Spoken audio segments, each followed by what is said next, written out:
Decir que este piloto de Fórmula 1 murió decapitado es suavizar bastante lo que pasó. Era el 6 de octubre de 1973, en un circuito de Nueva York. Ese fin de semana todas las miradas estaban puestas en los coches del equipo Tyrrell, porque el 3 veces campeón del mundo, Jackie Stewart, había anunciado que sería su última carrera. Su compañero de equipo, el joven francés François Sebert, era considerado su heredero. Tenía el talento, el carisma, la velocidad y la bendición del campeón. Las expectativas sobre él cada vez eran mayores. Con esa presión encima, Sebert buscaba mejorar su tiempo de clasificación. A más de 250 km por hora, se lanzó hacia una de las secciones más peligrosas del circuito, las S's.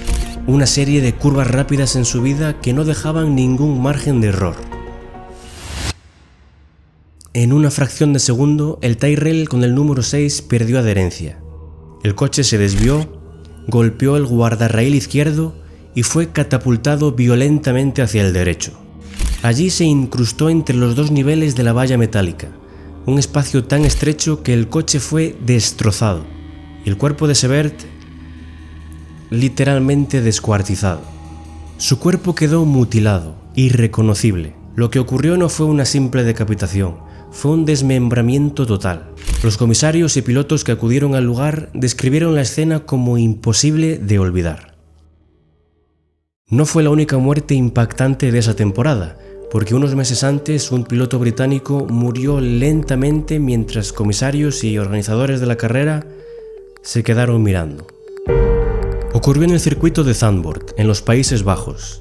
En la vuelta 8 de la carrera, mientras pasaba por una de las curvas más rápidas y exigentes del circuito, el neumático delantero izquierdo del piloto Roger Williamson explotó repentinamente cuando iba a más de 230 km por hora. El coche golpeó el guardarraíl, fue lanzado por el aire durante 70 metros y acabó aterrizando boca abajo, derramando combustible y deslizándose por otros 100 metros. El coche estalló en llamas antes de detenerse sobre la hierba, pero el piloto seguía con vida, atrapado dentro. David Purley, otro piloto británico, vio el accidente y detuvo su coche en plena carrera para ayudarlo. Corrió desesperadamente hacia el coche envuelto en llamas e intentó darle la vuelta con sus propias manos. Pidió ayuda a gritos a los comisarios y supuestos responsables de la seguridad en carrera, gritando que Roger estaba vivo y que había que sacarlo del coche. Pero de aquellas los comisarios no tenían trajes ignífugos ni ningún tipo de preparación. Así que lo único que hicieron fue mirar cómo el cuerpo de Roger Williamson ardía lentamente.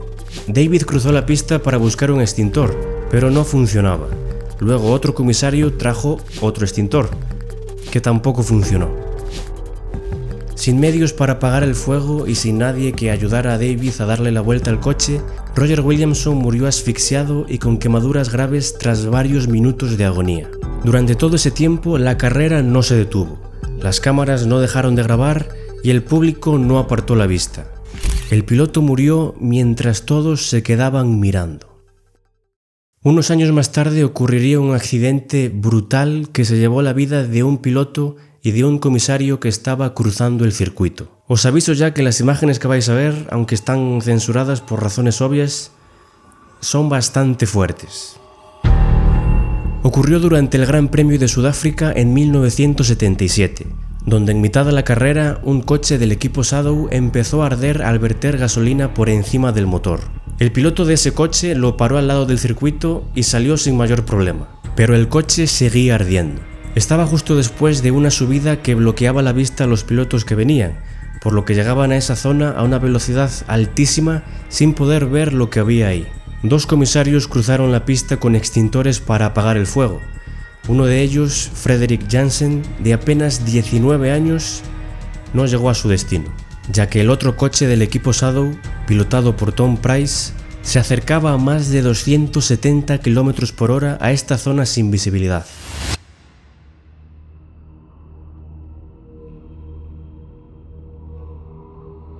El impacto fue brutal. Tom Price atropelló a Frederick, cuyo cuerpo fue lanzado por los aires y destrozado instantáneamente. Para añadir más tragedia al accidente, el extintor que Frederick tenía en sus manos acabó en la cabeza del piloto, el cual recibió el impacto del extintor en la cabeza a 270 km por hora. reventando su casco y evidentemente acabando con su vida. Fue sin duda un accidente que se podía prevenir con una mejor organización, pero a veces no es solo la mala organización en el circuito lo que acaba con vidas. Lo que pasa fuera del circuito es igual de importante, y en 1978 más negligencias acabaron con la vida de otro piloto. En el Gran Premio de Monza del 78, todo lo que podía haber salido mal, salió mal. Se dio la salida de la carrera antes de que todos los coches estuvieran en su posición de salida, lo que ocasionó que hubieran varios coches a velocidades peligrosamente distintas a lo largo de la recta principal. Antes siquiera de llegar a la primera curva ya hubo un accidente. Dos monoplazas se tocaron y en cuestión de segundos se desató una reacción en cadena que terminó con más de media docena de coches envueltos en una pila de metal y fuego. El coche que empezó a arder fue el Lotus del sueco Ronnie Peterson, un piloto que, aunque en esa carrera salía desde muy atrás, tenía posibilidades de ganar el campeonato ese año. El equipo médico, como era de esperar, no iba a llegar a tiempo. Por suerte, los pilotos que chocaron a su alrededor se bajaron de sus coches y fueron a sacar a Ronnie del coche en llamas.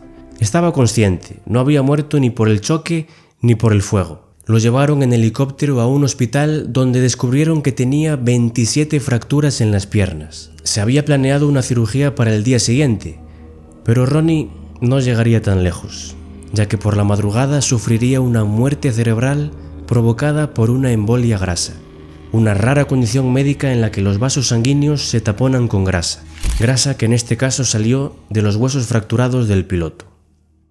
Pero no todo siempre es culpa de los organizadores. A veces los pilotos también cometen errores que les acaban costando su vida o la de otros pilotos.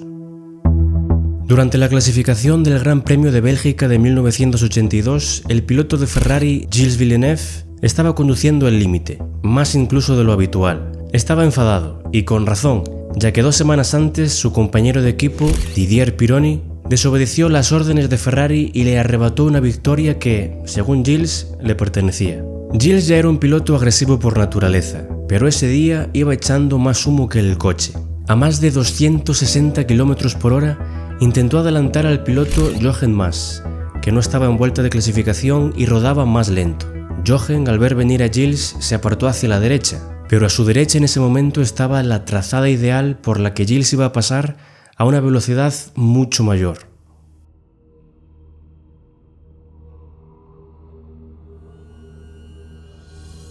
El coche de Gilles impactó con el de Jochen y salió volando por los aires. Del impacto, el coche se desintegró y salieron piezas por todas partes. Una de esas piezas era el asiento de Gilles, con él aún dentro. Su cuerpo cayó en las vallas del circuito, donde había aterrizado sin casco, ya que lo perdió mientras daba vueltas por el aire a más de 200 km por hora. El propio Jochen salió del coche intentando ayudar, pero era inútil. Gilles había sufrido una fractura letal en el cráneo. A lo largo de todos estos años y todos estos brutales accidentes, la seguridad en la Fórmula 1 no se tomó lo suficientemente en serio ni se hicieron cambios drásticos sobre el tema. Unos cambios que sí llegaron en 1994 fue la eliminación de ayudas electrónicas a la conducción, como el ABS o el control de tracción, para hacer que las habilidades del piloto tuvieran más peso que la tecnología del coche. O lo que es lo mismo, un gran paso para atrás en cuanto a la seguridad del deporte. Y no tenía pinta de que esa seguridad fuera a ser nunca una prioridad hasta que llegó uno de los gran premios más mortales de la historia del deporte.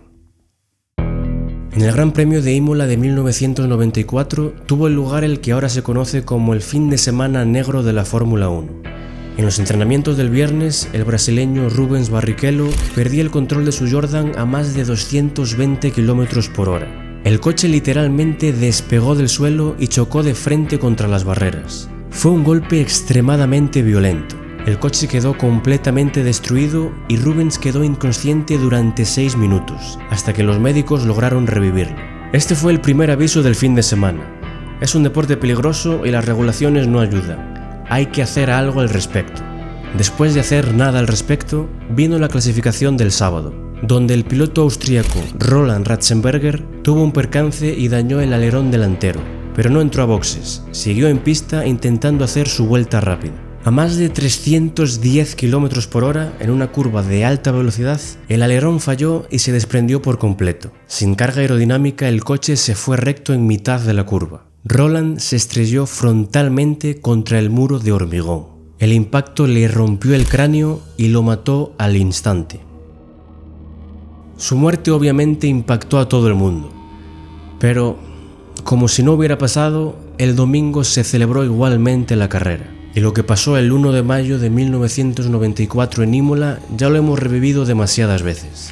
La muerte de Ayrton Senna, el cual fue uno de los pilotos que más señalaba lo peligrosas que eran estas regulaciones que no permitían ayudas, y que ese fin de semana, como es normal, estaba en contra de seguir con el Gran Premio, de correr la carrera que acabó con su vida.